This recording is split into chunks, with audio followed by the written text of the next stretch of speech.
Guys, welcome back to my channel. So இந்த சிவசங்கரியை பார்த்தீங்கன்னா ஜெயிலில் பிடிச்சி போட்டால் ரொம்பவே நல்லா இருக்கும் அப்படின்னு நினைக்கிறவங்க இந்த வீடியோக்கு லைக் பண்ணிட்டு கமெண்ட் பண்ணுங்கள். ஸோ தன்னை கேட்குறதுக்கு யாருமே இல்லை அப்படிங்கிற ஒரு ஒரு மிதப்பு பார்த்தீங்கன்னா நம்ம சிவசங்கரி மனசுக்குள்ளே இருக்குது. அதனால தான் இப்படிப்பட்ட ஒரு வேலையெல்லாம் பார்த்துக்கிட்டு இருக்கா, கையிலுக்கு ஓவராக குடைச்சல் கொடுத்துக்கிட்டு இருக்கா. அண்ட் எல்லாத்துக்குமே ஒரு லிமிட் இருக்குது அப்படிங்கிறது இன்னும் நம்ம சிவசங்கரிக்கு தெரியலை. ஸோ கயல் ஒரு வேலை இதுக்கு பதிலடி கொடுக்க ஆரம்பிச்சிட்டாங்க அப்படின்னா அவளோட நிலைமை என்னவா ஆகும் அப்படிங்கிறது கூட அவளுக்கு தெரியலை. எதுக்காக நம்ம கையில் இவ்வளோ பொறுமையாக இருக்காங்க அப்படின்னா, ஒன்று எழிலோட அம்மா. ஸோ அவங்களுக்கான மரியாதையை கொடுத்தாகணும். ஒரு வேளை எழில் மறுபடியும் கண்ணு முழிச்சு எதுக்காக நீ இப்படிலாம் பண்ண, எங்கள் அம்மாவை நீ இப்படிலாம் பண்ணியிருக்க கூடாது அப்படின்னு ஒரு கேள்வி கேட்டுட்டா அது கண்டிப்பாக பெரிய சங்கடம் ஆயிருமே. அந்த அளவுக்கு நம்ம போகக்கூடாதே அப்படின்னு நினச்சி பார்த்தீங்க அப்படின்னா நம்ம கையில் அமைதியாக இருந்தாலும் இது தனக்கு சாதகமாக பயன்படுத்திக்கிட்டு இந்த சிவசங்கரி சும்மாவே இருக்காமல் நோண்டிக்கிட்டே இருக்கா. ஹாஸ்பிட்டலில் பார்த்தீங்கன்னா பிரச்சனையை உண்டு பண்ணிக்கிட்டு இருக்காங்க. அதுக்கப்புறம் பார்த்தீங்கன்னா லைஃப்லேயும் தேவையில்லாத விஷயங்கள் எல்லாமே பண்ணி கௌதமுக்கும் இவளுக்கு தொடர்பு இருக்கா அப்படின்னு சொல்லி இந்த மாதிரி தேவையில்லாத விஷயங்கள் நிறையவே நம்ம சிவசங்கரி தொடர்ந்து பண்ணிக்கிட்டு இருக்காங்க. பட் அது எல்லாத்தையுமே தாண்டி எப்படியாவது எளியில் கண்டுபிடிச்சே ஆகணும். ஸோ இந்த பிரச்சனையிலேருந்து நம்ம வெளியில் வந்தே ஆகணும் அப்படின்னு நம்ம கையில் ரொம்பவே உறுதியாக போராடிக்கிட்டு இருக்கும்போது தான் நம்ம சக்தி அப்படிங்கிறவங்க வந்தாங்க.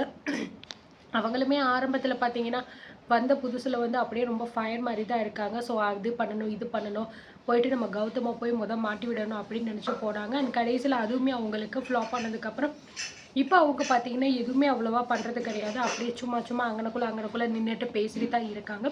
ஸோ சீக்கிரமாக இதுக்கு ஏதாவது ஒரு டெசிஷன் எடுத்தால் ரொம்ப நல்லாயிருக்கும் அப்படின்னு சொல்லிட்டு தான் நான் நினைக்கிறேன். ஏன்னா அப்படி தான் தோணுது.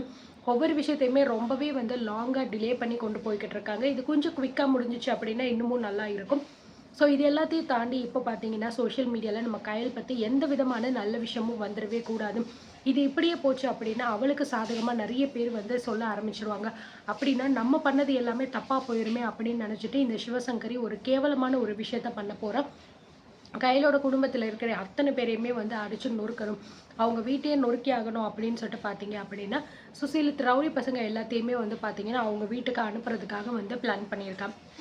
இந்த பக்கம் கௌதம் ஹாஸ்பிட்டலில் உட்காந்துக்கிட்டு ஸோ தேவையில்லாமல் உள்ளுக்குள்ளே இருக்கிற பேஷண்ட்ஸ் எல்லாரையுமே பார்த்தீங்கன்னா சீரியஸ் படுத்தணும் அப்படின்னு சொல்லிட்டு ஒரு பேஷண்ட்ஸோட டியூப்பை பார்த்தீங்கன்னா கட் பண்ணி விடுறது. அதுக்கப்புறம் எழில் இருக்கிற அந்த ரூமுக்கு போயிட்டு ஸோ ஆல்ரெடி பார்த்தீங்கன்னா எழிலுக்கும் கௌதமுக்கும் சுத்தமாக செட் ஆகாது. ஏன்னா நிறைய தடவை எழில்கிட்ட அந்த ஆள் அடி வாங்கியிருக்கா. இருந்துமே சிவசங்கரி கிட்ட சும்மா தான் நடிச்சுக்கிட்டு இருக்கான். பட் இப்போ தான் அவனோட சுயரூபம் என்ன அப்படிங்கிறதே தெரிய வந்துச்சு. ஸோ எழில கூட விட்டுறக்கூடாது அப்படின்னு சொல்லிட்டு பார்த்தீங்கன்னா அவங்களோட இதில் போயிட்டு பார்த்தீங்கன்னா ஏதோ ஒரு இன்ஜெக்ஷனை போட்டதுனால அவருக்கு ஃபிக்ஸ் வர ஆரம்பிச்சிடும். ஸோ அதுக்கப்புறம் ஒரு வழியாக எல்லாருமே சொன்னதுனால போராட்டத்தை விட்டுட்டு எல்லாருமே உள்ளே போயிட்டு பேஷண்ட்ஸை கவனிக்க ஆரம்பிச்சிட்டாங்க.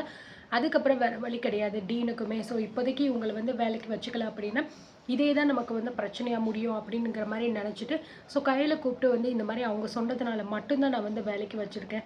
ஆனால் உங்களுக்கு ஜஸ்ட் 1 மந்த் மட்டும்தான் டைம். அதுக்குள்ளே நீங்கள் சொன்ன மாதிரி நிரூபிக்கலை அப்படின்னா அதுக்கப்புறம் உங்களை நான் கழுத்தை பிடிச்சி வெளியே தள்ளியே தீருவேன் அப்படிங்கிற மாதிரி சொன்னதுனால ஸோ நம்ம கையிலுமே ஓகே அப்படின்னு ஒத்துக்கிறாங்க. அண்ட் அதுக்கப்புறம் சரி ஓகே எல்லா பிரச்சனையுமே முடிஞ்சிடுச்சு அப்படின்னு நினச்சிக்கிட்டு இருக்கும்போது புதுசாக ஒரு பிரச்சனை ஆரம்பிக்குது. வீட்டில் இந்த மாதிரி ரவுடி பசங்க பார்த்தீங்கன்னா ஒருத்தர் கூட விடாமல் பாகுபாடே இல்லாமல் அத்தனை பேரையுமே பிடிச்சி அடிச்சுக்கிட்டு இருக்காங்க.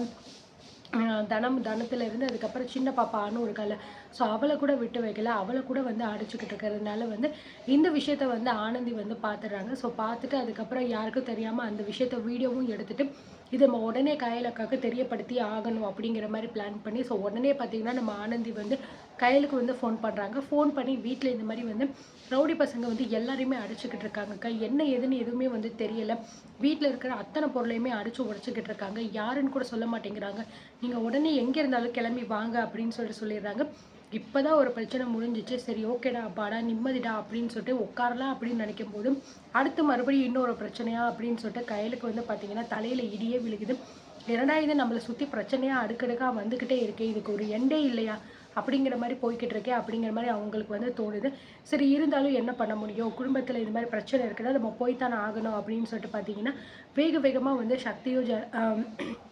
சக்தியோ கையிலும் சேர்ந்து பார்த்தீங்கன்னா கிளம்பி போகிறாங்க. ஸோ போகிற வழியில் ரொம்பவே பதட்டமாக தான் நம்ம கையிலுக்கு இருக்குது. வீட்டில் யாருக்கு என்ன ஆச்சுன்னு தெரியலையே, யாரை அனுப்பியிருக்காங்க அவங்க அப்படி இப்படின்னு யோசிச்சுக்கிட்டே போகிறாங்க. ஸோ கரெக்டாக பார்த்தீங்கன்னா வீட்டுக்குள்ளே போகும்போது ஸோ அதுக்குள்ளேயே அந்த ரவுடி பசங்க எல்லாத்தையுமே முடிச்சு விட்டு போயிருப்பாங்க. போய் பார்க்கும்போது எல்லாமே பார்த்தீங்கன்னா பயங்கரமாக அடித்து உடச்சி எல்லாத்தையுமே வச்சுருக்காங்க. எல்லாரையுமே அடித்து கூட வந்து போட்டிருப்பாங்க. போய் பார்த்தோன்னே கையலுக்கு அப்படியே மனசே உடஞ்சு போயிடுது. என்ன இது என்னாச்சு வீட்டில் இப்படிலாம் அடித்து போட்டு வச்சுருக்காங்களே அப்படின்னு சொல்லிட்டு பார்த்தீங்கன்னா ரொம்பவே பதட்டமாக வந்து கேட்கும்போது யாருனே தெரியல கையில் 4, 5 ரவுடி பசங்க வந்தாங்க. எல்லாம் என்ன ஏதுன்னு பேசுறதுக்குள்ளேயே வந்து எல்லாத்தையும் அடிச்சு நொறுக்கிட்டு எங்களையுமே வந்து அடிக்க ஆரம்பிச்சுட்டாங்க. என்ன ஏதுன்னு விசாரிக்கிறதுக்குள்ளே வந்து போடிட்டாங்க அப்படின்னு சொல்லிட்டு வந்து மூர்த்தியும் வந்து சொல்கிறாரு. என்ன நடக்குது இங்க? எப்படி யாரு எப்படி வந்திருப்பாங்க? யார் அனுப்பி வச்சிருக்காங்க? ஒண்ணுமே புரியலையே! அப்படிங்கிற மாரி சொல்லும்போது, எனக்கு என்னமோ வந்து அந்த சிவசங்கரி மேல தான் வந்து டவுட்டா இருக்குக்கா. அவ தான் இதெல்லாமே வந்து பண்ணியிருப்பா. உங்க மேல எந்த நல்ல விஷயமுமே வந்து நடந்துறக்கூடாது அப்படின்னு சொல்லிட்டு தான் இந்த மாரி ஒரு கேவலமான வேலைய வந்து பார்த்திருப்பா. அவளெல்லாம் சும்மாவே விடக்கூடாது அப்படின்னு சொல்லிட்டு நம்ம அன்பு பார்த்தீங்கன்னா, பயங்கரமா கோவத்துல வந்து கிளம்ப போறாரு. ஸோ உடனே பார்த்தீங்கன்னா, நம்ம கையில அவங்கள தடுத்து நிறுத்திட்டு, "இரு அன்பு யோசிக்கலாம். யார் அனுப்பியிருக்காங்க அப்படிங்கிறது தெரியாதுல்ல. நம்ம போயிட்டு எதுக்கு அவங்கள போயிட்டு குத்தம் சொல்லணும்?" அப்படிங்கிற மாரி சொல்லும்போது, "என்னக்கா நீங்க இப்ப கூட வந்து இப்படிலாம் பேசிக்கிட்டு இருக்கீங்க? நம்ம குடும்பத்த எந்த நிலைமையில வச்சிருக்காங்கன்னு பார்த்தீங்களா? ஏற்கனவே இந்த ஹவுஸ் ஓனர் வந்து கத்திட்டு போயிருப்பாரு. வீட்ட காலி பண்ணுங்க. அப்படி இல்லன்னா அவ்வளோதான்." அப்படி இப்படின்னு சொல்லிட்டு பார்த்தீங்கன்னா, சொல்லிட்டு போறனால ஸோ கையல் தான் வந்து பேசி 1 மாசம் டைம் குடுங்க. நான் வந்து என் மேல இருக்கிற அந்த பழிய வந்து நான் சரி பண்ணிருவேன். அப்படிங்கிற மாரி சொன்னதுனால தான், அந்த ஆள் வந்து அப்பயுமே கோவத்துல தான் வந்து போயிருக்காரு. இப்படி இருக்கும்போது, இப்ப வீட்ல இருக்கிற பொருள் எல்லாத்தையுமே இப்படி அடிச்சு இடிச்சு உடைச்சிருக்காங்க அப்படின்னா, நிச்சயமா வந்து பார்த்தீங்கன்னா, இந்த விஷயத்த அந்த ஓனர் கேள்விப்பட்டாரு அப்படின்னா, அதுக்கும் ஒரு பிரச்சனை பண்ணுவாரு.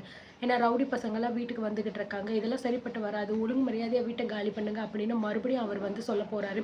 அதனால ரொம்ப பொறுமையா இருக்கணும். இது யார் பண்ணா அப்படிங்கிறத தெரிஞ்சுக்கணும். சிவசங்கரி தான் பண்ணாங்கன்னு சொன்னின்ட்டு உனக்கு எப்படி அன்பு தெரியும்? அப்படிங்கிற மாரி கேட்கும்போது, அத தவிர வேற யாருக்கா இருக்கா? ஏன்னா இப்போ வரைக்கும் வந்து உங்களுக்கு பிரச்சனை குடுத்துக்கிட்டு இருக்கிறதே வந்து அந்த சிவசங்கரி தான். ஸோ ஆரம்பத்துலேருந்து இப்போ வரைக்கும் உங்க மேல தேவையில்லாத பொய் பழியெல்லாம் போட்டு, சோஷியல் மீடியால உங்கள பத்தி நெறைய தப்பான விஷயங்கள் எல்லாமே பண்ணி, அது எல்லாமே பண்றதே அவங்க தானே. அப்படி இருக்கும்போது, இப்ப நம்ம குடும்பத்தில இருக்கிற எல்லாருமே வந்து நல்லா இருந்துறக்கூடாது. ப்ளஸ் இப்போ வந்து பார்த்தீங்கன்னா, உங்களுக்கு சாதகமா நெறைய விஷயங்கள் போய்க்கிட்டு இருக்கு. இப்போ கொஞ்ச நேரத்துக்கு முன்னாடி கூட நாங்க பார்த்தோம். சோஷியல் மீடியால உங்களுக்கு சப்போர்ட்டா நெறைய பேர் வந்து பார்த்தீங்கன்னா, பாசிட்டிவா பேசிட்டு இருந்தாங்க. இவங்க இந்த அளவுக்கு நல்லவங்களா இருக்காங்க அப்படின்னு சொல்லிட்டு. ஒருவேள இது எல்லாமே நடந்துறக்கூடாது அப்படிங்கிறதுக்காக கூட, அவ நம்ம எல்லாரையுமே சும்மா விடக்கூடாது அப்படின்னு பண்ணியிருக்கலாம். அப்படிங்கிற மாரி அன்பு சொல்லும்போது, இத பத்தி பார்த்தீங்கன்னா, கையலும் யோசிக்கிறாங்க. ஸோ சக்தியுமே வந்து சொல்றாங்க, ஒரு வேளை வந்து அன்பு சொல்ற மாதிரி நடந்து இருக்கிறதுக்கு வாய்ப்பு இருக்கு கையல். ஏன்னா, உன்ன வந்து டார்கெட் பண்ணி தான் எல்லாமே வந்து பண்ணிக்கிட்டு இருக்காங்க. நீ நல்லா இருந்துறக்கூடாது. உன் மேல பழி போட்டு உன்ன வந்து ரொம்பவே டவுன் பண்ணி உன்ன வந்து இந்த சொசைட்டில வந்து ஒரு எல்லாருமே சேர்த்து உன்ன அவமானப்படுத்தணும் அப்படிங்கிறதுக்காக பிளான் பண்றாங்க. அப்போ உன் மாமியார் ஏன் இத பண்ணியிருக்க கூடாது நீ நினைக்கிற? அப்படிங்கிற மாரி வந்து சொல்றாங்க. ஸோ இதனால கயலுக்கு பார்த்தீங்கன்னா, பயங்கரமா கோவம் வருது. ஏன்னா, கயல வந்து ஏதாவது பண்ணாங்க கூட அவங்க வந்து பொறுத்துப்பாங்க. ஆனா என் குடும்பத்து மேல கை வச்சாங்க அப்படின்னா, நான் சும்மாவே இருக்க மாட்டேன்னு ஏற்கனவே நம்ம கயல் நெறைய டைம் சொல்லியிருக்காங்க. பட் அப்ப சிவசங்கரி பார்த்தீங்கன்னா, இப்போ நம்ம கயலோட ஈகோவையே டச் பண்ணிட்டாங்க. இதுக்கப்புறம் நம்ம கயல் எடுக்க போற முடிவு அண்ட் டைரக்ட்டாவே பார்த்தீங்கன்னா, நம்ம சிவசங்கரி கூட மோத போறாங்களா என்ன அப்படிங்கிறது தான் அடுத்தடுத்து நமக்கு சுவாரஸ்யமா போகப்போது. ஒரு வேளை வந்து இப்போ வந்து எல்லாத்தையுமே தூக்கி போட்டு மாமியாராவது, பனாங்கட்டியாவது அப்படின்னு தூக்கி போட்டு, ஸோ டைரக்ட்டா சிவசங்கரி கூட மோதுனாங்க நேருக்கு நேர் அப்படின்னா ரொம்பவே சூப்பரா இருக்கும். ஏன்னா, அதுதான் வந்து உண்மையிலேயே ரொம்ப ஒரு இன்ட்ரஸ்டிங்கா வந்து போகும். சும்மா அவங்க பண்றதுக்கெல்லாம் வந்து சரி பொறுமையா இருப்போம், வெயிட் பண்ணுவோம்.